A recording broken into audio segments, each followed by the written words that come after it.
اللهم إني أسألك علما نافعا.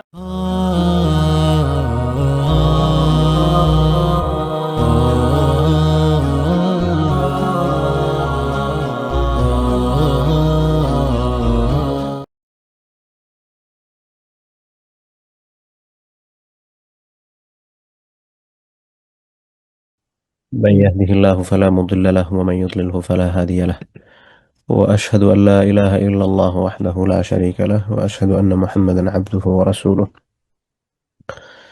আল্লাহ সুবহানাহু ওয়া তাআলার দরবারে আমরা শুকরিয়া আদায় করছি। আল্লাহ সুবহানাহু ওয়া তাআলা দারসুল হাদিসের আরেকটি হালাকাতে আমাদেরকে অংশগ্রহণ করার তৌফিক দান করছেন। আমরা সবাই আল্লাহ সুবহানাহু ওয়া তাআলার দরবারে শুকরিয়া আদায় করে পড়ি আলহামদুলিল্লাহ। আমাদের পক্ষ থেকে অসংখ্য গণিত দরুদ ও সালাম আমাদের প্রিয় নবী মুহাম্মদ, আমরা সবাই পড়ি সাল্লাল্লাহু আলাইহি ওয়াসাল্লাম এবং তার সম্মানিত পরিবার পরিজন সাহাবায়ে কেরাম এবং তাদের পথ ধরে যারা পথ চলেছেন, যারা পথ চলছেন, যারা পথ চলবেন তাদের সবার প্রতি আল্লাহুম্মা আল্লিমনা মা ইয়ানফাউনা। আল্লাহ সুবহানাহু ওয়া তাআলা আমাদেরকে এমন কিছু শিখান যেটা আমাদের জন্য উপকারী হয়। আল্লাহ তাআলা আমাদেরকে উপকারী জ্ঞান দান করুন। ওয়ারযুকনাল ইখলাসা ফিল কওলি ওয়াল আমল। এবং আল্লাহ সুবহানাহু ওয়া তাআলা আমাদেরকে একনিষ্ঠতা, ইখলাস, একমাত্র আল্লাহর জন্য আমাদের কথা এবং আমাদের কাজের মধ্যে যাতে একনিষ্ঠতা থাকে, ইখলাস থাকে, আল্লাহর সন্তুষ্টি অর্জনের জন্য যাতে আমরা এগুলা করতে পারি, আল্লাহ সুবহানাহু ওয়া তাআলা যাতে সেই তৌফিক আমাদেরকে দান করেন। 300 ঠিক আছে ইনশাআল্লাহ। তাহলে আমরা 332 থেকে শুরু করতেছি। عن أبي أيوب خالد بن زيد الأنصاري رضي الله عنه। 332 নম্বর হাদিস। এটা যে সাহাবী বর্ণনা করতেছেন ওনার নাম হচ্ছে খালিদ ইবনে যায়েদ। আমরা খালিদ নাম বললে একটা প্রসিদ্ধ সাহাবীর নাম চলে আসে, সেটা হচ্ছে খালিদ ইবনে ওলীদ, কিন্তু উনি আরেকজন সাহাবী আর কি, ওনার নাম হচ্ছে খালিদ ইবনে যায়েদ। খালিদ ইবনে যায়েদ আল আনসারি, উনি হচ্ছে মদিনার বাসিন্দা ছিলেন শুরু থেকেই, কোথাও থেকে হিজরত করে আসছেন এরকম না। আহ, মদিনার রেসিডেন্স আর কি সব সময় একার জন্য। ওনার উপনাম হচ্ছে আবু আইয়ুব, মানে আইয়ুবের বাপ। আরবে সাধারণত মানুষদেরকে ওনার বড় সন্তানের নাম ধরে সম্বোধন করা হয় আর কি, অমুকের বাবা বলে। তো খালিদ আল আনসারী রাদিয়াল্লাহু আনহু তিনি বর্ণনা করছেন আন্না রাজুলান ক্বাল, একজন ব্যক্তি তিনি বললেন, ইয়া রাসূলুল্লাহ, হে আল্লাহর রাসূল, আখবিরনি বিআমালিন ইউদখিলুনি আল জান্নাত। হে আল্লাহর রাসূল, আখবিরনি, আমাকে অবগত করুন, আমাকে সংবাদ দিন, বিআমালিন, এমন একটি কাজের, আমাকে এমন একটি কাজ সম্পর্কে বলুন, এমন একটি কাজের সংবাদ দিন যে কাজটা ইউদখিলুনি আল জান্নাহ, যেটা আমাকে জান্নাতে প্রবেশ করাবে। এক সাহাবী উনি বলতেছেন, হে আল্লাহ রসুল, আল্লাহ রসুলকে সম্বোধন করে বলতেছেন আর কি, যে আল্লাহ রসুল আপনি আমাকে একটা কাজের কথা বলেন যেটা আমাকে জান্নাত পর্যন্ত নিয়ে যাবে, এই কাজটা আমাকে জান্নাতে পৌঁছানোর মাধ্যম হবে, এরকম একটা কাজ আপনি আমাকে বলেন। ওয়ায়ুবাঈদুনি মিনান নার, এবং এই কাজটা আমাকে জাহান্নাম থেকে দূরে নিয়ে যাবে। এমন একটা কাজ বলেন যে কাজটা আমাকে জান্নাতের প্রবেশ করাবে এবং জাহান্নাম থেকে দূরে নিয়ে যাবে। ইউবাঈদুনি, বা আদা মানে হচ্ছে দূরবর্তী কোনো জায়গায় নিয়ে যাওয়া, সে দূরবর্তী জায়গায় নিয়ে গেছে এরকম আর কি। সো ইউবাঈদুনি, এমন একটা কাজের কথা বলেন যে আমাকে দূরে নিয়ে যাবে। কোথা থেকে দূরে নিয়ে যাবে? মিনান নার, জাহান্নামের আগুন থেকে। ফাকাল নবী সাল্লাল্লাহু আলাইহি ওয়াসাল্লাম, এই কথা বলার পর রাসূল সাল্লাল্লাহু আলাইহি ওয়াসাল্লাম উত্তরে বললেন, তা'বুদুল্লাহ, তুমি আল্লাহর ইবাদত করো। ওই ব্যক্তি আল্লাহ রাসূলের কাছে কি সমাধান চাইছিলেন? যে আল্লাহ রাসূল আপনি আমাকে একটা কাজের সংবাদ দিন যে কাজটা আমাকে জাহান্নাম থেকে দূরে নিয়ে যাবে, যে কাজটা, সরি, হ্যাঁ, জাহান্নাম থেকে দূরে নিয়ে যাবে এবং জান্নাতে প্রবেশ করাবে। আল্লাহ রাসূল প্রত্যুত্তরে বললেন, তা'বুদুল্লাহ, তুমি এক আল্লাহর ইবাদত করো, ওয়ালা তুশরিকু বিহি শাইআ, এবং তার সাথে কাউকে শরীক করো না। তাহলে আল্লাহর ইবাদত এবং ইবাদতের মধ্যে শিরিক না করা, এটা হচ্ছে আমাদেরকে জান্নাতে নিয়ে যাবার মাধ্যম, জাহান্নাম থেকে দূরে সরানোর মাধ্যম।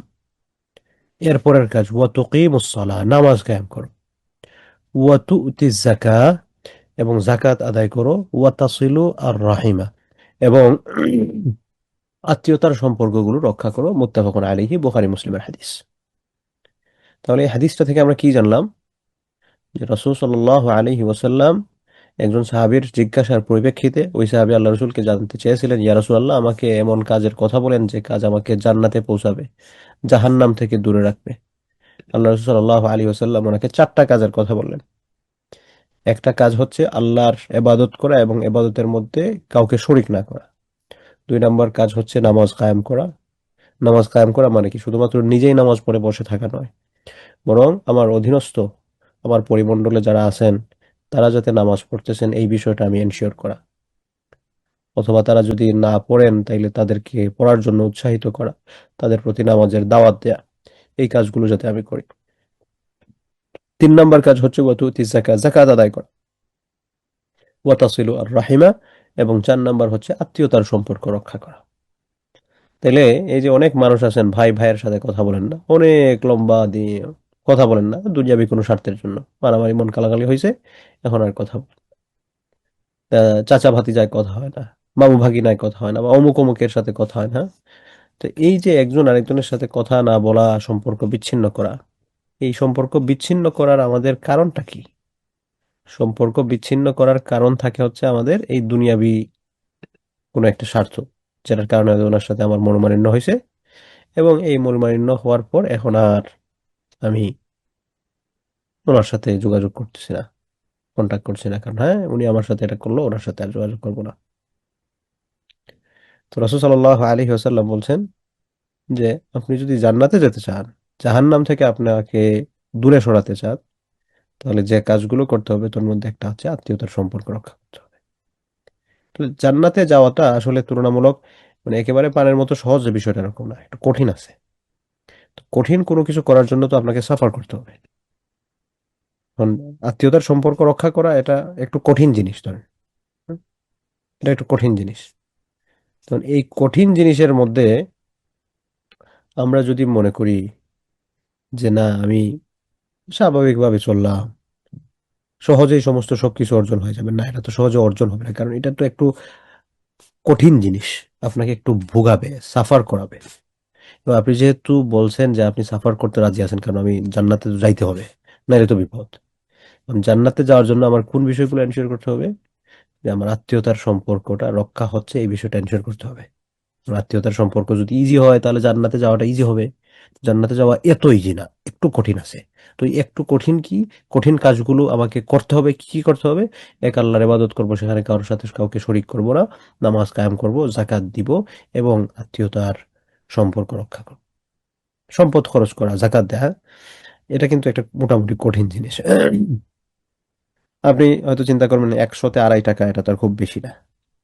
কিন্তু যখন 1 কোটিতে 2.5 লাখ টাকা দেয়া লাগতেছে, তখন 2.5 লাখ টাকাটা তখন কিন্তু মনে হবে আরে 2.5 লাখ টাকা আমি দিয়ে দিব,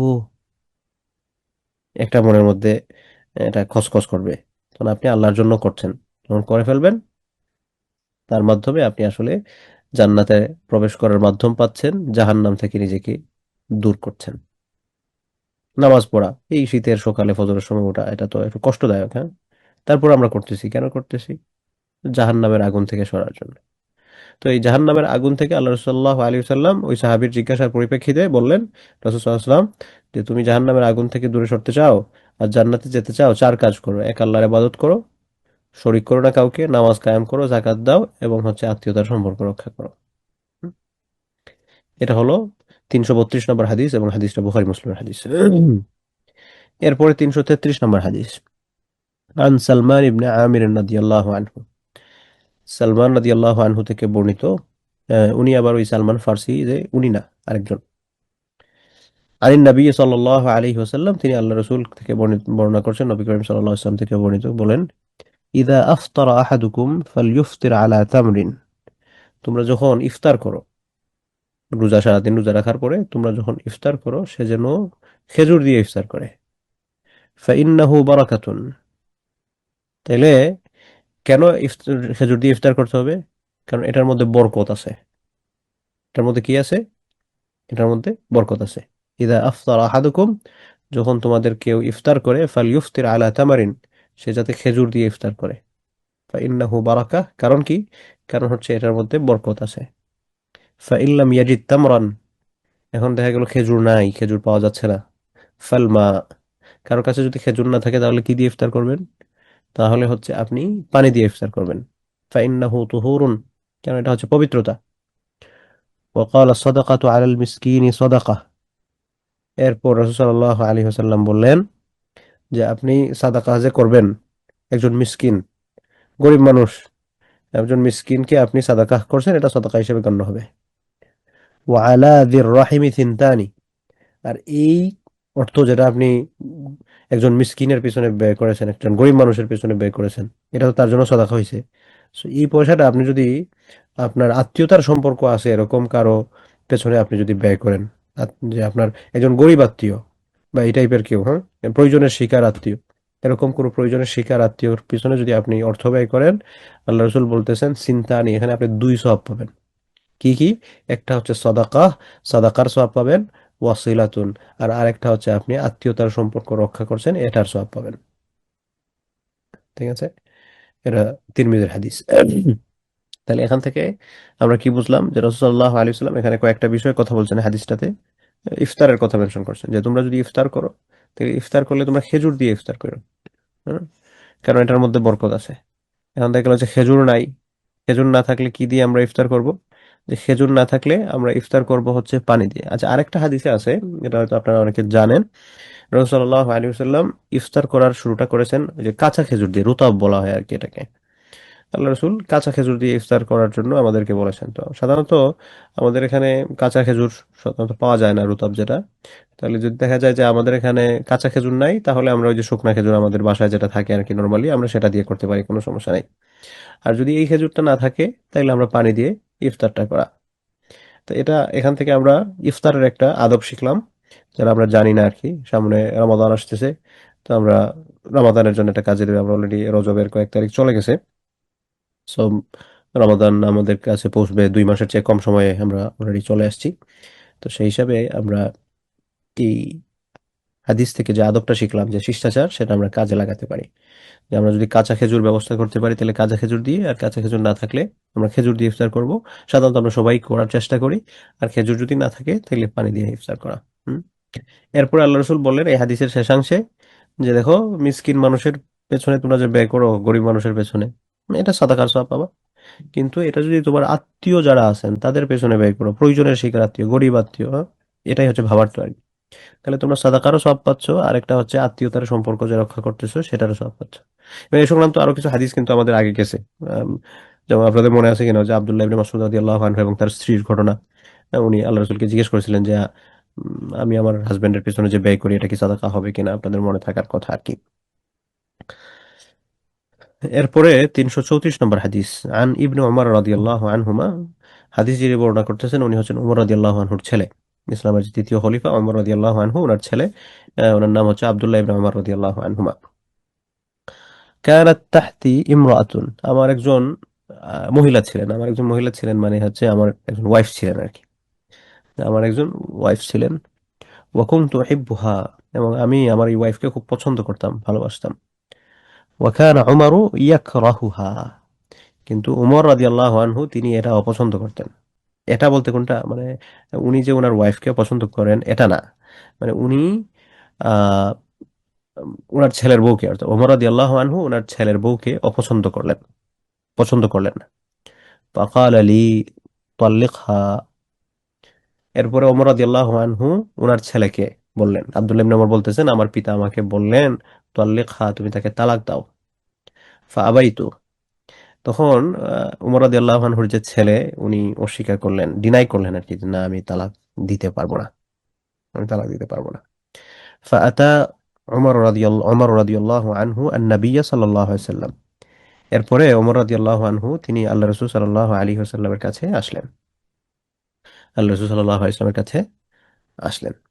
ফাযাকারা যালিকা লাহু, এরপর ওমর রাদিয়াল্লাহু আনহু এসে আল্লাহ রাসূলকে বললেন, রাসূলুল্লাহ এরকম দেখেন আমি আমার ছেলের কে বলছি তার ওয়াইফকে তালাক দেওয়ার জন্য, কিন্তু সে না করছে, দিবে না। ফাকাল নবী সাল্লাল্লাহু আলাইহি ওয়াসাল্লাম তাল্লিকহা, এরপর নবী করিম সাল্লাল্লাহু আলাইহি ওয়াসাল্লাম ওমর রাদিয়াল্লাহু আনহুর ছেলেকে বললেন, তুমি তালাক দাও। ঠিক আছে। তো যখন আহ, আল্লাহ রসুল বললেন, এরপরে উনি তালাক দিছেন। এখন এখানে কথা হচ্ছে যে ওমর রাদিয়াল্লাহু আনহু ওই ভদ্র মহিলাকে তালাক দেওয়ার জন্য কেন বললেন ওনার ছেলেকে? আসলে মূলত হচ্ছে ওমর রাদিয়াল্লাহু আনহু ওই ভদ্র মহিলার আচার আচরণগুলো ফলো করছিলেন। এগুলো দ্বীনের মুখালিফ ছিল। এগুলো দ্বীনের মুখালিফ ছিল। এবং আব্দুল্লাহ ইবনে ওমর রাদিয়াল্লাহু আনহু উনি তো বিখ্যাত সাহাবী ছিলেন, এবং আলেম সাহাবী যারা ছিলেন আর কি, সব সাহাবী তার সমপর্যায়ে ছিলেন না, স্কলার সাহাবী যারা ছিলেন তার মধ্যে আব্দুল্লাহ ইবনে ওমর রাদিয়াল্লাহু আনহু তার মধ্যে অন্যতম। তো সবকিছুর তো একটা আহ, যিনি যে অবস্থানে থাকবেন, সে অবস্থান অনুযায়ী তাকে সমস্ত সবকিছু মেনটেন করতে হয়। তো সেক্ষেত্রে ওমর রাদিয়াল্লাহু আনহু ওনার ছেলের ওয়াইফের চলাফেরা এগুলো দেখা গেল যে এগুলা ওমর রাদিয়াল্লাহু আনহুর যে স্ট্যাটাস, দিনী স্ট্যাটাস, এটার এগেইনস্ট যাচ্ছে, এবং ওনার মধ্যে দিনী কমজোরি এই সকল বিষয়াদি আছে। তো এই কারণে মূলত তিনি তার ছেলেকে বলেছিলেন যে তুমি তাকে তালাক দিয়ে দাও। আর ওমর রাদিয়াল্লাহু আনহুর ছেলে আব্দুল্লাহ ইবনে ওমর উনি তো ওনার ওয়াইফকে পছন্দ করতেন খুব বেশি। তো সেই হিসাবে উনি এটার জন্য উনি না করছিলেন আর কি, যে উনি চিন্তা করছিলেন হয়তো অ্যাডজাস্ট করে নেবেন। পরবর্তীতে ওমর রাদিয়াল্লাহু আনহু আল্লাহ রাসূলের কাছে গিয়ে বললেন, ইয়া রাসূলুল্লাহ, এরকম এরকম ঘটনা। পরে আল্লাহ রাসূল ওমর রাদিয়াল্লাহু আনহুর ছেলেকে বলে দিলেন যে তুমি তালাক দিয়ে দাও, পরে দিছেন আর কি। তো এখান থেকে এটা যাতে আমরা আবার কেউ না বুঝি যে দেখা গেল বাবা মার পছন্দ হয় নাই, এমনিতে তাদের যে আন্ডারস্ট্যান্ডিং, যে বাবা মার সাথে ওয়াইফের আন্ডারস্ট্যান্ডিং এ হয়তো একটু সমস্যা হয়েছে, কারণ এটার কারণে বাবা মা ছেলেকে বললেন যে তুমি তোমার ওয়াইফকে ছেড়ে দাও, এবং ওয়াইফ বাবা মার কথা শুনে ছেড়ে দিলেন, এটা অবশ্যই ঠিক হবে না, এবং এটা জায়েজ কাজ হবে না। এখানে ওমর রাদিয়াল্লাহু আনহুর ছেলে যেটা বলছেন, এটা বলার স্পেসিফিক উদ্দেশ্য ছিল। আহ, বা ওমর রাদিয়াল্লাহু আনহু ওনার ছেলেকে কেন বলছেন সেই স্পেসিফিক উদ্দেশ্যটা আমি আগে মেনশন করেছি। এই কারণে মূলত বলছেন। হ্যাঁ, গেল হচ্ছে 334 নম্বর হাদিস, আবু দাউদ তিরমিজির হাদিস এগুলো, এটা সর্বশেষ যেটা বললাম। এরপরে 335 নম্বর হাদিস, আন আবি দারদা রাদিয়াল্লাহু আনহু। আবু দারদা রাদিয়াল্লাহু আনহু বিখ্যাত সাহাবী, বুজুর্গ সাহাবী। সব সাহাবী বুজুর্গ ছিলেন, তার মধ্যে আছে না কিছু ক্যাটাগরাইজ স্পেশালিস্ট। তো এর মধ্যে আবু দারদা রাদিয়াল্লাহু আনহু একজন আর কি। আন্না রাজুলান আতাহু ফাকালা ইন্না লি ইমরাআহ। আচ্ছা, তো আবু দারদা রাদিয়াল্লাহু আনহু থেকে বর্ণিত। এটা ওই আগের যে হাদিস, কিছু মোটামুটি এটার সাথে সাদৃশ্যপূর্ণ আছে আর কি। তো আবু দারদা রাদিয়াল্লাহু আনহুর কাছে এক ব্যক্তি আসছেন, এসে বলতেছেন, ইন্নালি ইমরা, আমার একজন স্ত্রী আছে, ওয়া ইন্না উম্মি তা'মুরুনি বিতালাকিহা, আর আমার মা আমাকে আদেশ করছেন তাকে যাতে আমি তালাক দিয়ে দেই। আমার মা আমাকে আদেশ করছেন যে আমি তাকে তালাক দিয়ে দিই। فقال سمعت رسول الله صلى الله عليه وسلم يقول। তো এরপরে আবু দারদা রাদিয়াল্লাহু আনহু বললেন, এই কথা যখন তাকে বলা হলো আর কি, যে ওনার কাছে মূলত একটা মাসালা জানা যায় না, আমার মা আমাকে বলতেছে আমি আমার ওয়াইফকে তালাক দিয়ে দিই, কি করব? তো উনি বললেন যে আমি আল্লাহ রাসূল সাল্লাল্লাহু আলাইহি ওয়াসাল্লামকে বলতে শুনছি আমি। হুম, কি বলতে শুনছি? আল ওয়ালিদু আওসাতু আবওয়াবিল জান্নাহ ফাইন শি'তা ফাআদি' যালিকাল বাব আও ইহফাজহু। রাসূল সাল্লাল্লাহু আলাইহি ওয়াসাল্লাম বলেছিলেন যে আল ওয়ালিদ, ওয়ালিদ মানে হচ্ছে পিতা। তো এখানে পিতা দ্বারা শুধুমাত্র পিতা উদ্দেশ্য না, পিতা মাতা দুজনই উদ্দেশ্য আর কি। পিতা মাতা আওসাতু আবওয়াবিল জান্নাহ, পিতা মাতা হচ্ছেন জান্নাতের যে দরজাগুলো আছে, এই জান্নাতের দরজাগুলোর মধ্যে বেস্ট দরজা। এই যে এটা এখানে 3 নাম্বার টিকা দেওয়া হয়েছে, এখানে বলা হয়েছে হাদা তামসিল, এটা হচ্ছে একটা উদাহরণ। আল ওয়ালিদু আহাদু আবওয়াবিল জান্নাহ বাল হুয়া আফদালুল আবওয়াব, যে পিতামাতা হচ্ছেন জান্নাতের একটা দরজা, এবং এটা নর্মাল দরজা না, একটা বেস্ট দরজা। তো পিতামাতা হচ্ছেন জান্নাতে পৌঁছার একটা বেস্ট দরজা। ফাইন শি'তা ফাদি যালিকাল বাব, তুমি যদি চাও তাইলে তুমি এই দরজাকে নষ্ট করতে পারো, ওয়েস্ট করতে পারো, ধ্বংস করতে পারো। আও ইহফাজহু, অথবা এটাকে হেফাজত করতে পারো, রক্ষণাবেক্ষণ করতে পারো। এটা মানে কি? মানে এক লোক আইসা ওনার কাছে মাসালা চাইলো আবু দারদা রাদিয়াল্লাহু আনহু এর কাছে, যে আমার মা আমাকে বলছেন আমি আমার স্ত্রীকে যাতে তালাক দিয়ে দিই, আর আমি কি করব? তো আল্লাহ রাসূল সাল্লাল্লাহু আলাইহি ওয়াসাল্লামের একটা হাদিস আবু দারদা রাদিয়াল্লাহু আনহু তাকে শুনিয়ে দিলেন। সেখানে কি বলা হয়েছে? যে পিতামাতা হচ্ছেন জান্নাতে যাওয়ার একটা মাধ্যম। এখন তুমি যদি চাও যে পিতামাতার সন্তুষ্টির এগেইনস্টে গিয়ে তুমি তাদের জান্নাতে যাওয়ার মাধ্যম তোমার জন্য যেটা ছিল সেটাকে নষ্ট করতে পারো। আর যদি চাও এটাকে হেফাজত করবে, তাহলে রক্ষণাবেক্ষণ করো। তো এটা আগের হাদিসটার মতো আর কি। তো যদি পিতামাতা চান যে ছেলে তার সাংসারিক জীবন এখন যার সাথে করছে সেখান থেকে আলাদা হবে, এটার প্রপার রিজন লাগবে, যে এই কারণে হচ্ছে স্যার এই কোনো কারণ থাকা লাগবে, এজন্য তারা চাইতে পারেন। ঠিক আছে? কিন্তু এমনিতেই কোনো কারণ টারণ নাই, দেখা গেল যে সবকিছু ঠিক আছে, দিনই সমস্ত সবকিছু সব ঠিক আছে, জাস্ট বনিবনা হচ্ছে না পিতামাতার সাথে বা মায়ের সাথে, একটা আছে না, একটা কোল্ড ওয়ার চলে আমাদের বোনেদের মধ্যে। So, এরকম কোনো কারণে যদি বলেন তাহলে এটা আবার বলার তারা রাইট রাখেন না, এটা তখন জায়েজ হবে না। আচ্ছা, এরপরের হাদিস 336 নম্বর হাদিস, আনিল বারা ইবনে আজিব রাদিয়াল্লাহু আনহুমা। বারা ইবনে আজিব রাদিয়াল্লাহু আনহুমা পিতা এবং ছেলে দুজনই সাহাবী, বাপ ছেলে দুজনই সাহাবী, ওনার থেকে বর্ণিত। এবং ওনার থেকে একটা বিখ্যাত হাদিস বর্ণিত হয়েছে, এই যে একজন মানুষ মারা যাওয়ার পর তার সাথে কি কি ঘটে, লম্বা হাদিস। আমি আমরা পিছনে হয়তো পাস করে আসছি বা ওই কোনো প্রেক্ষাপটে আমি আপনাদেরকে বলার কথা, সাধারণত এটা আমি প্রায় সময় আমার যে প্ল্যাটফর্ম গুলো আছে আমি মেনশন করি। একজন মানুষ মারা গেলে তার সাথে কি কি ঘটবে এই সংক্রান্ত বিষয়ে আলোচনা, বিখ্যাত একটা হাদিস, ওই হাদিসটা এই সাহাবী থেকেই বর্ণিত।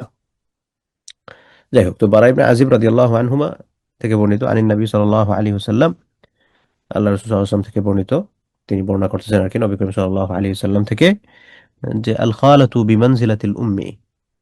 খালা, খালা মানে হচ্ছে খালা। কি বলে, কি খালা? ওই যে মায়ের বোন আছে না, খালা আন্টি। তো মায়ের বোন আমরা কি ডাকি? খালা ডাকি, বা কেউ খালা মা বা ইত্যাদি, যা যেটা ডাকেন, খালামণি ইত্যাদি। তো এই যে খালা, এই খালা হচ্ছেন মায়ের জায়গায়।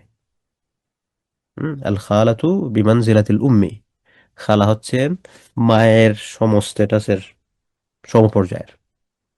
অর্থাৎ যে আপনার খালাকে আপনি সম্মান করবেন কি করবেন না, খালার সাথে আপনি সম্পর্ক রাখবেন কি রাখবেন না, একটা প্রশ্ন আর কি। তো এই প্রশ্নের আনসার হচ্ছে যে আপনি আপনার মায়ের সাথে সম্পর্ক রাখা লাগবে কি লাগবে না? হ্যাঁ, লাগবে। মা, তো এই মায়ের সমপর্যায়ের মা তো আর হবেন না, মানে আমরা যেরকম ভাবে বলি যে চাচা বাপের মতো, হ্যাঁ, আম্মুর রাজুলি সিনওয়াবি, তো চাচা বাপের মতোই, তো ঠিক এরকম ভাবে হচ্ছেন খালা মায়ের মতো। খালা মায়ের মতো, এটা হচ্ছে তিরমিজিতে বর্ণিত হয়েছে।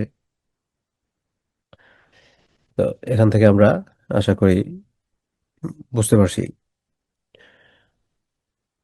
আহ, ওয়াফিল বাবি আহাদিস কাসীরা। এবং এই অধ্যায়ের মধ্যে আরো অনেক হাদিস রয়েছে। যিনি হাদিসগুলো সংকলন করতেছেন তিনি বলতেছেন আর কি, কোন অধ্যায়, ওই যে পিতা মাতার সাথে সম্পর্ক রক্ষা করা, আত্মীয় স্বজনের সাথে সম্পর্ক রক্ষা করা, এই সংক্রান্ত বিষয়ে অনেক হাদিস আছে, প্রসিদ্ধ হাদিসগুলো আছে। তো এই সবগুলো হাদিস এখানে আনলে তো লম্বা হয়ে যাবে। সংক্ষেপে কিছু বিষয়গুলো নিয়ে আসছেন, এরপর একটা কনক্লুশন দিচ্ছেন আর কি। তো এই সমস্ত সব কিছুর উদ্দেশ্য একটাই, যে আত্মীয়তার সম্পর্ক রক্ষা করা, পিতামাতার সাথে সম্পর্ক আহ, ভালো রাখা, তাদের কথা মতো চলা, এই সকল বিষয়গুলো হচ্ছে অত্যন্ত জরুরি বিষয়। অত্যন্ত জরুরি বিষয়, এগুলো হয়তো আমরা হয়তো অত কেয়ার করি না, আমাদের কাছে হয়তো ওই পরিমাণ গুরুত্ব নাই, আমরা তো বুঝতে পারতেছি না এটার আসলে কি পরিমাণ ইম্পর্টেন্স দেওয়া দরকার। কিন্তু বাস্তবতা হচ্ছে এগুলার গুরুত্ব অনেক বেশি, এগুলার পেছনে আমরা খুবই গুরুত্ব দেওয়া দরকার, কারণ আমরা যেগুলোকে ছোট মনে করতেছি এগুলো হয়তো আমার জাহান্নামে যাওয়ার কারণ হয়ে দাঁড়াইতেছে। আল্লাহ হেফাজত করুন। আচ্ছা, এরপরের যে পরিচ্ছেদ যেটা শুরু হচ্ছে, বাবুন ফি তাহরিমিল উকুক ওয়া কাতিআতির রাহমি। বাবুন মানে তো হচ্ছে পরিচ্ছেদ, ফি তাহরিমিল উকুক, উকুক মানে হচ্ছে অবাধ্যতা করা। কার সাথে অবাধ্যতা করা? পিতামাতার সাথে অবাধ্যতা করা। এরপরে ওয়া কাতিআতির রাহমি, আত্মীয়তার সম্পর্ক রক্ষা, সরি, বিচ্ছিন্ন করা। কাতিআতুন শব্দের অর্থ হচ্ছে বিচ্ছিন্ন করা, কেটে ফেলা। So, আত্মীয়তার সম্পর্ক বিচ্ছিন্ন করা এবং পিতামাতার অবাধ্য হওয়া হারাম সংক্রান্ত ব্যাপারে এখানে আমরা কিছু নাসিহা শুনবো, কোরআন কারীমের আয়াত থেকে কিছু নাসিহা এবং আল্লাহ রাসূলের হাদিস থেকে কিছু নাসিহা। قال الله تعالى, আল্লাহ সুবহানাহু ওয়া তাআলা বলেন, এটা হচ্ছে সূরা মুহাম্মাদের 22 এবং 23 নম্বর আয়াত। ফাহাল আসাইতুম ইন তাওয়াল্লাইতুম আন তুফসিদু ফিল আরদি ওয়া তুকাত্তিউ আরহামাকুম। আল্লাহ সুবহানাহু ওয়া তাআলা বলতেছেন যে ইন তাওয়াল্লাইতুম, যদি তোমরা ক্ষমতা পাও, যদি তোমরা ক্ষমতায় পাও, ক্ষমতায় যদি অধিষ্ঠিত হও, তাহলে আন তুফসিদু ফিল আরদ, তোমরা ক্ষমতা পাইলে তো আসলে জমিনে তোমরা ফাসাদ সৃষ্টি করবে, সন্ত্রাসবাদ সৃষ্টি করবে, ফিতনা সৃষ্টি করবে। ওয়া তুকাত্তিউ আরহামাকুম, এবং তোমরা আত্মীয়দের সাথে সম্পর্ক ছিন্ন করবে। তো আল্লাহ সুবহানাহু ওয়া তাআলা মানুষদের নেচার বলতেছেন আর কি। এই মানুষ ক্ষমতা পাইলে কি করে? ন্যায় অন্যায়ের বাছ বিচার নেই। তখন দেখা যায় যে তার পাওয়ার খাটাতে গিয়ে তার যেটা অর্জন করা দরকার সে এই ক্ষমতা খাটিয়ে সেটা অর্জন করে নিচ্ছে। এখন এটা ন্যায় হলো নাকি অন্যায় হলো সেটা দেখে না। দেন বর্তমান যে প্রচলিত রাজনীতি, বর্তমান প্রচলিত রাজনীতিতে মানুষ নিজ থেকে নেতা হতে চায়। কারণ কি? তার কারণ হচ্ছে বর্তমান প্রচলিত রাজনীতির উদ্দেশ্য হচ্ছে দুনিয়া কামানো। কারণ দুনিয়া কামানোর সহজ একটা পন্থা হচ্ছে নেতা হওয়া। কারণ নেতা যদি হয় তাহলে হচ্ছে তার কথা অনুযায়ী সবকিছু চলবে। কারণ সে যেটা করতে চায় সেটা খুব সহজে করতে পারবে। এজন্য মানুষ ক্ষমতা চায়, এবং এই ক্ষমতা জন্য সে রাজনীতিতে আসে। তার উদ্দেশ্য হচ্ছে তার দুনিয়া, যে দুনিয়ার জন্য নেতা হতে হবে। নেতার হতে হলে আমার ক্ষমতা লাগবে। নেতা এবং ক্ষমতাকে নিয়ে সে হচ্ছে তার যা কিছু অর্জন করতে চায় সেগুলো যাতে সে সহজে অর্জন করতে পারে সেটার জন্য সে সব সময় সচেষ্ট থাকে। এজন্য সে নেতা হতে গিয়ে তার যা যা করা দরকার সে তা করে। এখন দেখা গেছে তার নেতা হওয়ার জন্য সে একটা দলে যেতে হবে। তার এখন দলে গিয়ে সে দলের নেতা কেমন হবে, তার সিনিয়র যারা আছেন তাদেরকে তোষামোদ করতে হবে। নেতার তার পার্টি চিফের নাম হচ্ছে তাসবির মতো জপতে হবে, আর না হয়তো হচ্ছে তাকে নেতৃত্বের পর্যায় পর্যন্ত নিবে না। মানুষ এটা করে। এখন দেখা গেছে তার জায়গায় আরেকজন নেতা হচ্ছে, এখন গ্রুপিং করে কিভাবে তাকে নাই করে দেয়া যায় সেটার জন্য সচেষ্ট থাকে। কিন্তু ইসলামের ক্ষেত্রে আপনি নেতা চেয়ে হওয়া যায় না, বলে আমি নেতা হতে চাই এটার অপশন নাই। মানুষ আপনাকে নেতা বানাতে চাচ্ছে, তখন আপনি এটাকে একটা দায়িত্বের বোঝা মনে করবেন, যেটা থেকে আপনার দুনিয়া কামানোর কিছু নেই, যেটাকে আপনি আবাদত মনে করে আদায় করবেন। 6 থেকে 9 হওয়ার কোনো সুযোগ নেই, 6 6 এর মধ্যেই থাকবেন, 9 9 এর জায়গাতেই থাকবে। না হয় আল্লাহর কাছে জবাবদিহি করতে হবে, বান্দার হক নষ্ট করার জন্য আখিরাতে আযাব ভোগ করতে হবে। তো এই বিষয়গুলো তো আমরা আসলে কম বুঝি। আমরা যে মনে করেন রাজনীতি বলা যায়, ভাই রাজনীতি, আসলে ইসলাম হচ্ছে একটা কমপ্লিট কোড অফ লাইফ, একটা পরিপূর্ণ বিধান। তো এই পরিপূর্ণ বিধানের মধ্যে আপনি একবারে জন্ম থেকে নিয়ে মৃত্যু পর্যন্ত যা কিছু আপনার প্রয়োজন সমস্ত সবকিছুর সলিউশন আমরা এখানে পাই। এই ক্ষেত্রে গিয়ে দেখা যায় আমরা অনেকেই না বুঝে আমরা বর্তমান যে প্রচলিত রাজনীতি আছে, এই প্রচলিত রাজনীতির দলবাজি এগুলোর মধ্যে আমরা নিজেদের গা এলিয়ে দেই, এবং আমরা যে বুর্জোয়া রাজনীতি আছে সেটার সাথে আমরা জড়িয়ে পড়ি। তো সেই রাজনীতির যে নেচার আছে, সেই নেচারটাকে আল্লাহ সুবহানাহু ওয়া তাআলা এখানের মধ্যে মেনশন করছেন যে ফাহাল আসাইতুম ইন তাওয়াল্লাইতুম আন তুফসিদু ফিল আরদ, তোমরা যদি ক্ষমতা পাও তাহলে তো তোমরা জমিনে ফাসাদ সৃষ্টি করবে। এবং আমরা কি করি যে আমরা যখন আমরা একটু ক্ষমতাবান হয়, আমাদের টাকা পয়সা হয়, তখন আমাদের যে গরিব আত্মীয় স্বজন এদেরকে তো আমাদের গণার টাইম নেই, এরা আমাদেরকে আর খুঁজে পায় না। তো এই কথাটাই আল্লাহ তাআলা বলছেন যে তোমরা যখন ক্ষমতা পাবে জমিনে ফাসাদ সৃষ্টি করে ওয়া তুকাত্তিউ আরহামাকুম, এবং তোমরা হচ্ছে তোমাদের আত্মীয়দের সাথে সম্পর্ক বিচ্ছিন্ন করো। কারণ আমরা আত্মীয়দের সাথে সম্পর্ক বিচ্ছিন্ন করি কই? এটা তো আমাদের সবারই মোটামুটি বোধগম্য আছে যে টাকা পয়সা একটু বেশি হলে আমার গরিব আত্মীয় স্বজন দেখা যায় আমাকে আর খুঁজে পায় না। আমি আমার বন্ধু বান্ধবের সাথে সময় কাটাতে বেশ স্বাচ্ছন্দ্য বোধ করি, আমার কাছে অনেক সময় আছে, কিন্তু আমি একজন গরিব আত্মীয় স্বজনকে যে একটু সময় দিব সেটা আমি খুঁজে পাই না। এই কথাটাই এখানে বলা হয়েছে আর কি। এখন যারা ক্ষমতায় আসার পর সমাজে ফাসাদ সৃষ্টি করেন এবং আত্মীয়দেরকে গণার টাইম নেই, আত্মীয়তার সম্পর্ক বিচ্ছিন্ন করেন, এদের ব্যাপারে কথা কি? উলাইকাল্লাযীনা লাআনাহুমুল্লাহ, এদের প্রতি আল্লাহর লানত। কারণ আল্লাহর লানত যার প্রতি আছে তার জীবনে শান্তি পাওয়ার কি কোনো সুযোগ আছে মনে করেন? নাই।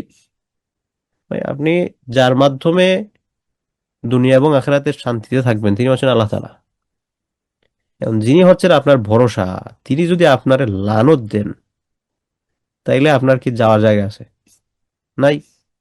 তো আল্লাহ সুবহানাহু ওয়া তাআলা বলছেন যে এই সকল কাজ যারা করে ক্ষমতা পাওয়ার পর সমাজে ফিতনা ফাসাদ করে, হুম, এবং আত্মীয়তার সম্পর্ক বিচ্ছিন্ন করে, এদের প্রতি আল্লাহ তাআলার লানত, উলাইকাল্লাযীনা লা'নাহুমুল্লাহ, এদের প্রতি আল্লাহ সুবহানাহু ওয়া তাআলার লানত।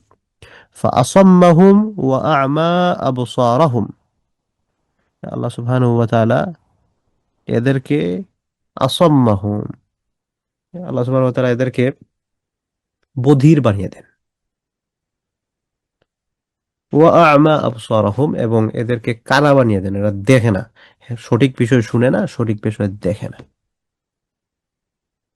তাহলে এই যে প্রচলিত ক্ষমতার রদবদল ইত্যাদি ইত্যাদি, শুধু ক্ষমতা না, যে কোনো ভাবে হয়তো আমার একটু টাকা পয়সা হয়েছে, সেজন্য সমাজে আমি একটা পাওয়ারফুল পজিশনে চলে আসছি, বা আমি কোনোভাবে একটা পজিশন পাইছি, তো কোনো কিছুর ক্ষমতা পেলেই আমি আমার অধীনে যারা আছেন সেখানে যদি আমি ফাসাদ তৈরি করি, অথবা আমার দুর্বল আত্মীয় স্বজন, গরিব আত্মীয় স্বজন, এদেরকে যদি আমি গণায় না ধরি, বা আত্মীয় স্বজন অন্যান্য যারা আছেন, তাহলে কিন্তু আল্লাহর লানত, এটা আমাদের খেয়াল রাখতে হবে। এরপরে সূরা রাদের 25 নম্বর আয়াত আল্লাহ তাআলা বলছেন, ওয়াল্লাযীনা ইয়ানকুদুনা আহদাল্লাহি মিন বা'দি মিসাকি, যারা আল্লাহর সাথে করা ওয়াদা প্রতিশ্রুতি ভঙ্গ করে, যারা আল্লাহ সুবহানাহু ওয়া তাআলার সাথে আগে দৃঢ়ভাবে প্রতিজ্ঞাবদ্ধ হয়েছে, অঙ্গীকারাবদ্ধ হয়েছে, কিন্তু দৃঢ়ভাবে অঙ্গীকারাবদ্ধ হওয়ার পর যারা ভঙ্গ করে, ওয়ায়াকতাউনা মা আমারাল্লাহু বিহি আইয়ুসালা, এবং আল্লাহ সুবহানাহু ওয়া তাআলা যেই সকল সম্পর্ক বজায় রাখার কথা বলেছেন, তারা সে সকল সম্পর্ক কেটে ফেলে, সে সকল সম্পর্ক বিচ্ছিন্ন করে, সে সকল সম্পর্ক মেইনটেইন করে না। ওয়ায়ুফসিদুনা ফিল আরদ, এবং তারা হচ্ছে জমিনে ফাসাদ সৃষ্টি করে। উলাইকা লাহুমুল লা'নাহ, এদের জন্য আল্লাহ সুবহানাহু ওয়া তাআলার পক্ষ থেকে লানত, অভিশাপ, অভিসম্পাত। ওয়ালাহুম সুউদ্দার, ওয়ালাহুম, এবং তাদের জন্য রয়েছে সুউদ্দার, সবচেয়ে নোংরা বাসা। সু মানে হচ্ছে মন্দ, মন্দ, দ্বার মানে হচ্ছে বাসা যেখানে থাকে, মন্দ বাসা, মন্দ মানে হচ্ছে নষ্ট, হ্যাঁ, নোংরা আবাসস্থল। তাহলে এই দুইটা আয়াতের মধ্যেই আমরা মানে আত্মীয়তার সম্পর্ক রক্ষা করা সংক্রান্ত ব্যাপারে আমরা একটা ধমক আল্লাহ তাআলার পক্ষ থেকে দেখলাম আর কি, যে যদি সম্পর্ক রক্ষা না করো তাহলে কিন্তু আল্লাহর পক্ষ থেকে অভিশাপ। এটা এরপরের আয়াত সূরা ইসরা, বনী ইসরাইল যে আছে, এটার 23 নম্বর আয়াত, ওয়া কাদা রাব্বুকা, আপনার রব আপনাকে ফয়সালা করে দিয়েছেন, আল্লাহ তা'বুদু, তোমরা ইবাদত করবে না, ইল্লা ইয়াহু, তাকে ছাড়া আর কারো, তো আল্লাহ ছাড়া কারো ইবাদত করবে না, এটা ফয়সালা হয়ে গেছে। ওয়া বিল ওয়ালিদাইনি ইহসানা, এবং পিতামাতার প্রতি সহানুভূতিশীল হতে হবে, ভালো আচরণ করতে হবে, হ্যাঁ? ভালো আচরণ করতে হবে। এটা অনেক লম্বা। এরপর আল্লাহ তাআলা বলছেন, ইব্বা ইয়াবলুগান্না ইনদাকাল কিবারা আহাদুহুমা আও কিলাহুমা, লম্বা আয়াত, যে তাদের মধ্য থেকে যে কোনো একজন যদি বৃদ্ধ হয়ে যান, অথবা দুইজন বৃদ্ধ হয়ে যান, যেটাই হোক না কেন, তাদের আচরণে তোমরা উফ শব্দটা, ফালা তাকুল্লাহুমা উফ, হ্যাঁ, উফ শব্দটা ব্যবহার করা যাবে না। ঠিক আছে। আচ্ছা, তাইলে এবার আমরা একটু হাদিসের দিকে যাই, দেখি কি আছে। আন আবি বাকরাতা নাফি ইবনুল হারিস রাদিয়াল্লাহু আনহু, সাহাবীর নাম হচ্ছে নাফি, ওনার পিতার নাম হচ্ছে হারিস, হারিসের ছেলে নাফি রাদিয়াল্লাহু আনহু, তিনি বর্ণনা করতেছেন, قال قال رسول الله صلى الله عليه وسلم, আল্লাহ রাসূল সাল্লাল্লাহু আলাইহি ওয়াসাল্লাম বলতেছেন, আলা উনাব্বিউকুম বিআকবারিল কাবাইর, আমি কি তোমাদেরকে সবচেয়ে বড় গুনাহ যেগুলো আছে এগুলা বলবো? আলা উনাব্বিউকুম, আমি কি তোমাদেরকে সংবাদ দিব না, খবর দিব না, বিআকবারিল কাবাইর, বড় গুনাহ সম্পর্কে, হ্যাঁ, সবচেয়ে বড় গুনাহ, আকবারিল কাবাইর মানে কবিরা গুনার মধ্যে বড় যেটা আছে আর কি, হ্যাঁ, সেই কবিরা গুনার মধ্যে, বড় গুনাহের মধ্যে বড় গুনাহ যেগুলা, এগুলা কি আমি তোমাদেরকে বলবো? হ্যাঁ, কুল্লা সালাসান, তিনবার বলছেন, তিনবার, মানে আল্লাহ রাসূল সাল্লাল্লাহু আলাইহি ওয়াসাল্লাম যে সকল বিষয়ের গুরুত্ব বেশি, এই সকল বিষয়গুলো সাধারণত রিপিট করতেন আর কি, নাইলে রিপিট করতেন না। তো এই কথা তিনবার বলছেন যে আমি কি বড় গুনাহ যেগুলো আছে এগুলো সম্পর্কে বলবো নি। তো বড় গুনাহ সম্পর্কে তিনবার এই কথা মেনশন করছেন। কুলনা, তখন সাহাবারা বললেন, আমরা বললাম, বালা ইয়া রাসূলুল্লাহ, আল্লাহ রাসূল হ্যাঁ অবশ্যই বলবেন। কাল, তখন আল্লাহ রাসূল বললেন বড় গুনাহ কি কি? এক নাম্বার হচ্ছে আল ইশরাকু বিল্লাহ, আল্লাহর সাথে শরীক করা। এক নাম্বার হচ্ছে আল্লাহর সাথে শরীক করা, এটা হচ্ছে বড় গুনাহ। দুই নাম্বার মানে বড় গুনার মধ্যে বড় যেগুলা, দুই নাম্বার কি উকুকুল ওয়ালিদাইন, পিতামাতার সাথে বেয়াদবি করা, পিতামাতাকে কষ্ট দেয়া। দুই নাম্বার হচ্ছে পিতামাতাকে কষ্ট দেয়া। চিন্তা করছেন? কারণ আপনি আমি যদি আমাদের আশেপাশে তাকাই যে পিতামাতার অবাধ্য হওয়া, তাদেরকে অসম্মান করা, তাদেরকে কষ্ট দেওয়া, এরকম মানুষ অহরহ দেখা যায়। সে কিন্তু নামাজ পড়তেছে, রোজা রাখতেছে, সবকিছু আছে, অথচ সে হয়তো বুঝতেই পারতেছে না যে ইসলামে যে সকল গুনাহ, কবিরা গুনাহ, বড় গুনাহ, এই বড় গুনার মধ্যেও যে প্রথম ক্যাটাগরির বড় যেগুলো আছে, তোর মধ্যে একটা হচ্ছে পিতামাতাকে কষ্ট দেয়া। হুম? ওয়াকানা মুত্তাকিআন ফাজালাসা, রাসূল সাল্লাল্লাহু আলাইহি ওয়াসাল্লাম হেলান দেয়া অবস্থায় ছিলেন। হেলান দেয়া, মুত্তাকিয়ান শব্দের অর্থ হচ্ছে হেলান দেয়া। আমরা ওয়ালের মধ্যে হেলান দিয়ে বসি না, এরকম কোন, আল্লাহ রাসূল হেলান দিয়ে ছিলেন। ফাজালাসা, এই হেলান দেয়া থেকে উঠে বসলেন, হেলান ছাড়লেন আর কি, যে একটু আমরা আছি না যে হেলান দিয়ে বসছিলাম, এরপর একটা টানা দিয়ে ভালো করে উঠে বসছি, এই টাইপের। ফাকাল, তো এরকম বসে তারপর বললেন আলা ওয়া কাউলু জুর ওয়া শাহাদাতু জুর।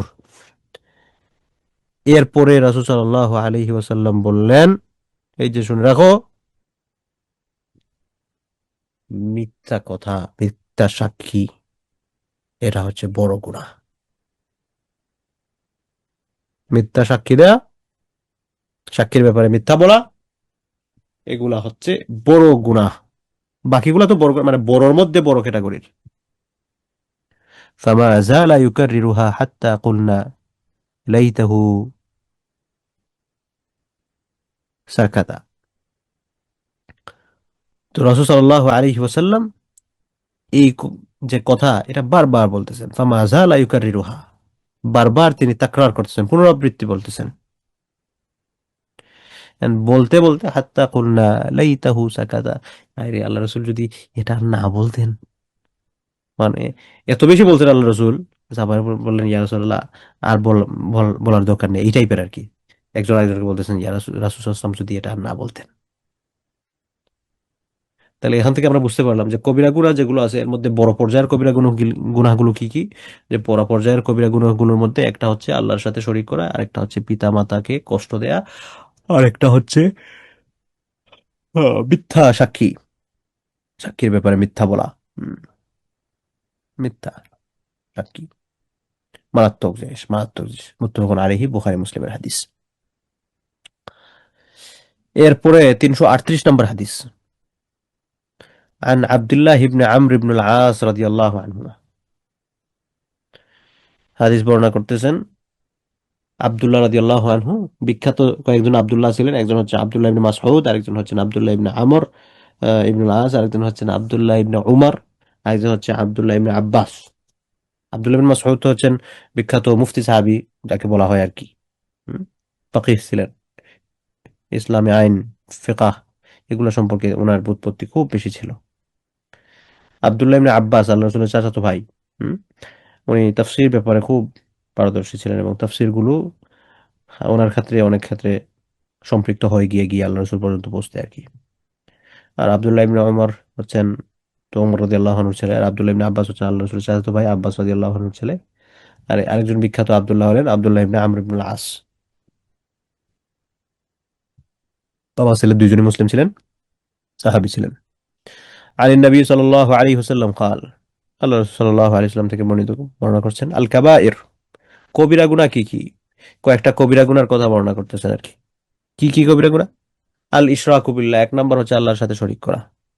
দুই নাম্বার ওয়া উকুকুল ওয়ালিদাইন, পিতা মাতাকে কষ্ট দেয়া।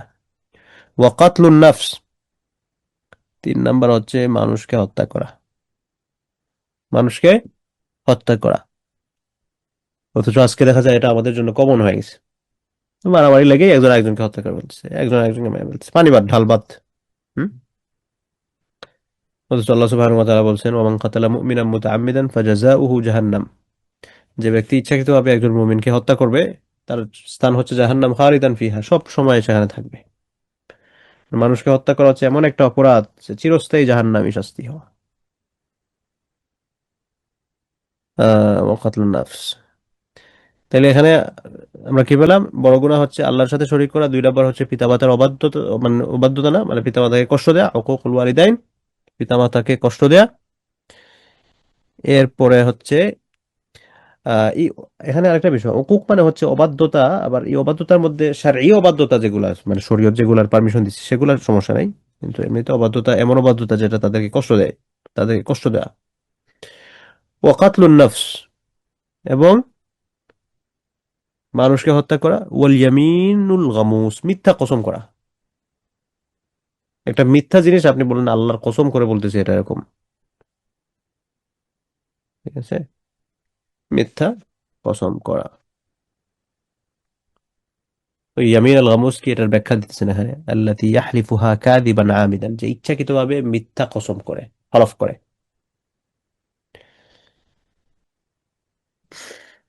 আচ্ছা, এরপরে 339 নম্বর হাদিস। ওয়ানহু রাদিয়াল্লাহু আনহু, সেম সাহাবী থেকে বর্ণিত, সেম সাহাবীকে আগে যিনি বর্ণনা করেছেন, আব্দুল্লাহ ইবনে আমর ইবনে আস, আন্না রাসূলুল্লাহ সাল্লাল্লাহু আলাইহি ওয়াসাল্লাম قال, রাসূল সাল্লাল্লাহু আলাইহি ওয়াসাল্লাম বলেন, মিনাল কাবাইরি, কবিরা গুনাহ হচ্ছে শাতমুর রাজুলি ওয়ালিদাইহি, কোন ব্যক্তি তার পিতামাতাকে গালি দেয়। কোন ব্যক্তি যদি তার পিতামাতাকে গালি দেয় সেটা হচ্ছে কবিরা গুনাহ। ক্বালু ইয়া রাসূলুল্লাহ, তখন সাহাবায়ে কেরাম যারা আল্লাহ রাসূলের এই কথা শুনলেন তারা বললেন, হে আল্লাহর রাসূল, ওয়া হাল ইয়াশতিমুর রাজুলু ওয়ালিদাইহি, মানুষ কি তার বাবা মাকে গালি দেয়? সবাই তো তার বাবা মাকে টুকটাক সম্মান করার চেষ্টা করে, হয়তো অবাধ্য হয় বা কষ্ট হয়, কিন্তু মানে অ্যাটলিস্ট গালি দেয়া, এটা তো সাধারণত বাবা মাকে কি কেউ গালি দেয় এরকম সাধারণত তো হয় না, হ্যাঁ ঠিক আছে না? যে বাবা মাকে গালি দেয় এটা কেমনে কি? হুম? قال نعم, তো সাহাবায়ে কেরাম বললেন, ইয়া রাসূলুল্লাহ, ব্যক্তি কি বাবা মাকে গালি দেয়? আল্লাহ রাসূল বলেন, নাম, হ্যাঁ দেয়। কেমনে? ইয়াসুব্বু আবার রাজুলি ফায়াসুব্বু আবাহু ওয়া ইয়াসুব্বু উম্মাহু ফায়াসুব্বু উম্মাহু, কোন ব্যক্তি যখন আরেকজন ব্যক্তির বাবাকে গালি দেয়, সে আসলে তার নিজের বাবাকে গালি দিল। সে যখন আরেকজনের মাকে গালি দেয়, সে আসলে তার নিজের মাকে গালি দিল। মুত্তাফাকুন আলাইহি, বুখারী মুসলিমের হাদিস।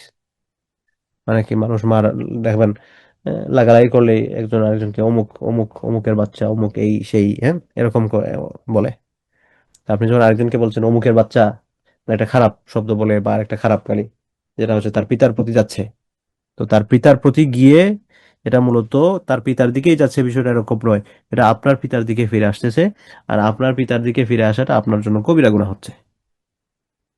আপনার পিতার দিকে ফিরে আসাটা আপনার দিকে ফিরে আসছে পাপ হয়ে। তাহলে এখান থেকে আমরা বুঝতে পারলাম যে এই বিষয়টা সম্পর্কে যাতে আমরা খুব সতর্ক হই। অনেক মানুষ আছে এরকম, একটু লাগালাগি হয়েছে, এখন গালাগালি শুরু, লাগালাগি হলে গালাগালি শুরু। তো এই বিষয়টা যাতে না হয়, আল্লাহ তাআলা যাতে আমাদেরকে হেফাজত করেন। উম, আচ্ছা, এরপরে 340 নম্বর হাদিস। আন আবি মুহাম্মদ জুবাইর ইবনে মুতঈম, সাহাবীর উপনাম হচ্ছে আবু মুহাম্মদ, মুহাম্মদের পিতা, ওনার নাম হচ্ছে জুবাইর, জুবাইর ইবনে মুতঈম রাদিয়াল্লাহু আনহু, আন্না রাসূলুল্লাহ সাল্লাল্লাহু আলাইহি ওয়াসাল্লাম قال, তিনি আল্লাহ রাসূল সাল্লাল্লাহু আলাইহি ওয়াসাল্লাম থেকে বর্ণনা করছেন, লা ইয়াদখুলুল জান্নাতা কাতি', এই হাদিসটা আপনারা অনেক শুনছেন, আত্মীয়তার সম্পর্ক বিচ্ছিন্নকারী ব্যক্তি জান্নাতে যাবে না। আত্মীয়তার সম্পর্ক বিচ্ছিন্নকারী ব্যক্তি জান্নাতে যাবে না। 341 নম্বর হাদিস। عن أبي عيسى المغيرة ابن شعبة رضي الله عنه, বিখ্যাত সাহাবী মুগীরা ইবনে শুবা রাদিয়াল্লাহু আনহু, ওনার উপনাম হচ্ছে আবু ঈসা, ঈসার পিতা। আনিন নবী সাল্লাল্লাহু আলাইহি ওয়াসাল্লাম, তিনি নবী করিম সাল্লাল্লাহু আলাইহি ওয়াসাল্লাম থেকে বর্ণনা করছেন, ইন্নাল্লাহ তাআলা হাররামা আলাইকুম, তিনি বলতেছেন, নিশ্চয় আল্লাহ সুবহানাহু ওয়া তাআলা তোমাদের উপর হারাম করেছেন, উকুকাল উম্মাহাত, মায়েদেরকে কষ্ট দেয়া, মাদেরকে কষ্ট দেয়া, তাদের অবাধ্য আচরণ করা, এগুলা তিনি হারাম করেছেন। ওয়া মানআন ওয়াহাতি, মানআন ওয়াহাতি মানে হচ্ছে পিতামাতার কোনো অধিকার না দেয়া। মানআন মানে হচ্ছে বাধা প্রাপ্ত করা আর কি, বাধা দেয়া, যে অধিকারটা তারা প্রাপ্য সেটা না দেয়া। ওয়াহাতি, অথবা এমন কোনো আবদার করা যেটা আসলে আমাদের অধিকারের মধ্যে পড়ে না, অনধিকার চর্চা করা আর কি, সহজ কথা, অনধিকার কোনো কিছু চাওয়া, এগুলো আমরা করবো না। ঠিক আছে। এরপরে ওয়াদাল বানাত, আল্লাহ সুবহানাহু ওয়া তাআলা হারাম করেছে। ওয়াদাল বানাত মানে হচ্ছে মেয়েদেরকে কবরস্থ করে দেয়া। জাহিলি যুগে যেটা, প্রথমে যেটা ছিল আর কি, দেখা যেত যে মেয়েদেরকে জীবন্ত কবর দিয়ে দেওয়া হতো। এই বিষয়টা আল্লাহ রাসূল এখানে মেনশন করছেন, এটা তোমাদের জন্য হারাম করা হয়েছে। ওয়া কারিহা লাকুম কিলা ওয়া কাল, এবং রাসূল সাল্লাল্লাহু আলাইহি ওয়াসাল্লাম অপছন্দ করতেন তোমাদের জন্য, যে তোমাদের জন্য এটা পছন্দ করতেন না, তোমরা এটাতে বেঁচে থাকা দরকার। কিলা ওয়া কাল, কিলা মানে হচ্ছে বলা হয়েছে, কালা মানে সে বলেছে, এটা একটা মেটাফরিক ওয়ার্ড আর কি। বলা হয়েছে, সে বলেছে মানে কি, মানে হচ্ছে আন্দাজি কথাবার্তা বলা। এই শুনছো অমুকে এটা বলছে রে, অমুক এরকম নাকি হয়েছে, ওইটা নাকি হয়েছে। দুই তিনজন একসাথে হইলে আমরা কত গল্প গুজব করি না, তো এর মধ্যে অনর্থক যে কথাগুলো, তো আল্লাহ রাসূল বলছেন ওয়াক্কারি হালাকুম, তিনি তোমাদের জন্য অপছন্দ করেছেন কিলা ওয়া কাল, এই আজে বাজে ভিত্তিহীন কথা বলা, বাজে কথা বলা, এগুলা তিনি তোমাদের জন্য অপছন্দ করেছেন। ওয়াকাসরাতা সুআল, বেশি প্রশ্ন করা, যেটা জানার প্রয়োজন আপনি জানবেন, কোনো সমস্যা নেই, কিন্তু আন্দাজি এটা কেন হলো, ওইটা কেন হলো, এই সেই হেন তেন, চুলচেরা বিশ্লেষণ। ওয়াকাসরাতা সুআল, অতিরিক্ত প্রশ্ন করা আল্লাহ রসুল অপছন্দ করতেন।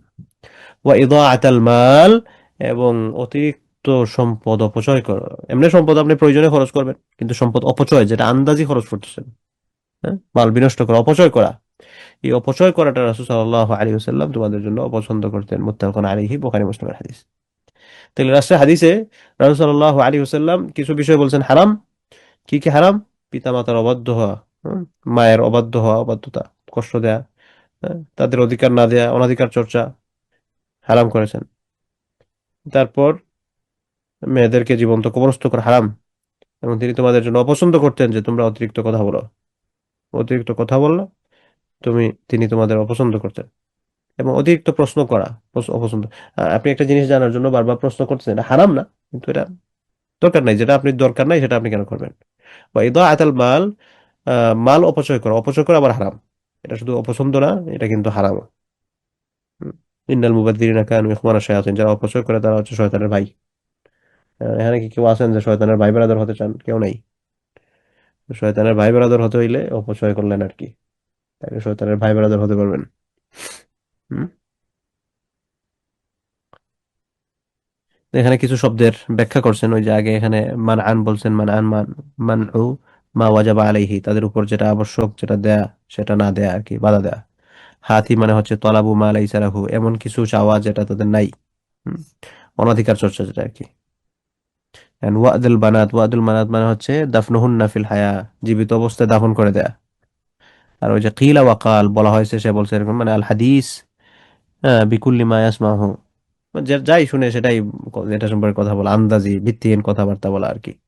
ফায়াকুলু কি কিলা কাযা, অমুকে এটা বলছে, অমুকে এটা বলছে, এই আন্দাজি কথাবার্তা বলা, ধারণা করে কথা বলা, এই সকল বিষয় আর কি। তাহলে এই অধ্যায়টা শেষ হয়ে গেল। তাহলে আমরা হচ্ছে আজকে 342 নম্বর হাদিস পর্যন্ত পৌঁছলাম। নতুন অধ্যায় বাবুন ফি ফদল, নতুন অধ্যায় হচ্ছে আহ, তাৎপর্য সংক্রান্ত সম্পর্কে। কি ব্যাপারে তাৎপর্য? যে ফদলে বিররি আসদিকা ইল আবি ওয়াল উম্মি, পিতামাতার যে নিকটাত্মীয় আছেন, পীর পিতামাতার নিকটাত্মীয়দের তাৎপর্য, ওনাদের সাথে ওনাদেরকে সম্মান করা, এই সংক্রান্ত বিষয়ে আলোচনা হবে আর কি। তাহলে আমরা আজকের মতো এখানেই থামি। আজকে যে কয়টা হাদিস পড়লাম, এখান থেকে যে সকল লেসন আমরা পেলাম, প্রত্যেকটা হাদিস থেকে আমি মোটামুটি ব্যাখ্যা করে যতটুকু সংক্ষেপে বোঝানোর চেষ্টা করেছি, এখান থেকে আমরা যা পেয়েছি সেটা যাতে আমরা বুঝে আমাদের ব্যক্তিগত জীবনে আমল করতে পারি। আল্লাহ সুবহানাহু ওয়া তাআলা যাতে আমাদেরকে সেই তৌফিক দান করেন। বিশেষ করে পিতামাতার অবাধ্যতার ব্যাপারে আমরা যাতে খুব সতর্ক থাকি, আত্মীয়তার সম্পর্ক রক্ষার ব্যাপারে আমরা যাতে খুব সতর্ক থাকি। দুনিয়াবি স্বার্থ আমরা ছাড় দিলাম। দুনিয়া কয়দিনের? একজন আমার কাছ থেকে এরা অন্যায়ভাবে নিয়ে গেছে, নিয়ে যাক, এটার জন্য আমি কথা বন্ধ করে বসে থাকবো, তার সাথে যোগাযোগ বন্ধ করে বসে থাকবো, কি দরকার? চোখ মুজলে এই যে যা কিছু আছে সমস্ত সবকিছু, এগুলো কিন্তু আমাদের কাছে যাবে না, এগুলো আমাদের সাথে যাবে না। তো নিজেকে এমনভাবে চিন্তা করবেন, প্রস্তুত করবেন যে হয়তো আপনি আজকে মারা যাবেন, কালকে মারা যাবেন। তো আজকে যদি আপনি চিন্তা করেন মারা যাবেন, আপনি এগুলার পিছনে পড়বেন, কখনোই পড়বেন না। কালকে মারা যাবেন জানলে আপনি এগুলার পিছনে পড়বেন, কখনোই পড়বেন না। তো এই চিন্তাটা নিজের মধ্যে প্রতিষ্ঠিত করার চেষ্টা করবেন যতদিন দুনিয়াতে আছেন। আল্লাহ সন্তুষ্টি পাওয়ার উদ্দেশ্যে সবার সাথে সুসম্পর্ক রাখলেন। কারণ কেউ যদি আপনার পিছনে ছুরি ছুরি মারে, মারুক, তার জবাব সে দিবে। সে আপনার আখেরাতকে সহজ করে দিচ্ছে।